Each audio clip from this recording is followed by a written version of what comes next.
क्या कहेंगे? नहीं, आप समझे नहीं, हमने वो यहाँ के लोगों के लिए कहा। देखिए, जो कुछ पिछले 15 दिन से यहाँ पर हो रहा है, जो चौधरी साहब और पूरी टीम संघर्ष कर रही है, शौकिया तौर पे तो ये लोग बैठे नहीं यहाँ पर ये लोग बैठे हैं अपने हक, अपने अधिकार के लिए। हमने तो ये बात कही, मैं एसपी साहब को ये कह रहा था, बार बार लाठी डंडे की बात चल रही थी, तो मेरा कहने का आशय ये था कि यहाँ के ठंडे तो लोग हैं, क्योंकि गंगा के किनारे हैं, ठंडी हवा आती है और शांत लोग हैं, गंभीर लोग हैं, प्रशासन भी शांत है। तो हमने कहा अगर हमारे यहाँ होते अब तक तो आर पार होगी होती 15 दिन में। मेरा कहने का आशय ये था।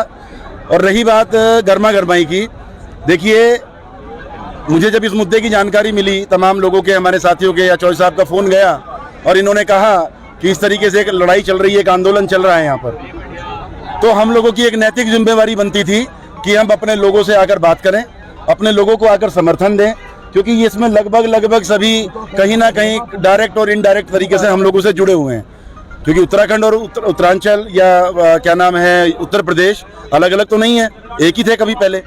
तो हमारा इनको समर्थन इस बात का है कि इनको न्याय मिले।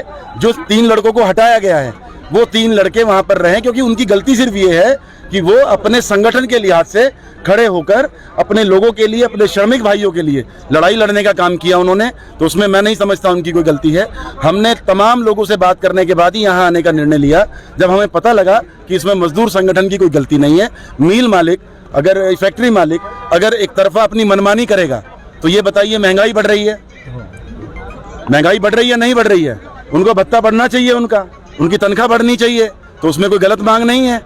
तो इन तमाम चीज़ों के लिए जो मजदूरों की मांगे हैं उन मांगों को माना जाए, और जो ये फैक्ट्री मालिक तानाशाही कर रहा है ये नहीं होनी चाहिए। हम आपके चैनल के माध्यम से मैं बहुत विनम्र निवेदन उनसे करता हूं कि अगर वो ये बाइट देखें तो कृपया करके, क्योंकि ये परिवार है उनका, जो मजदूर लोग रहते हैं, ये लोग यही तो उसके हाथ पैर हैं।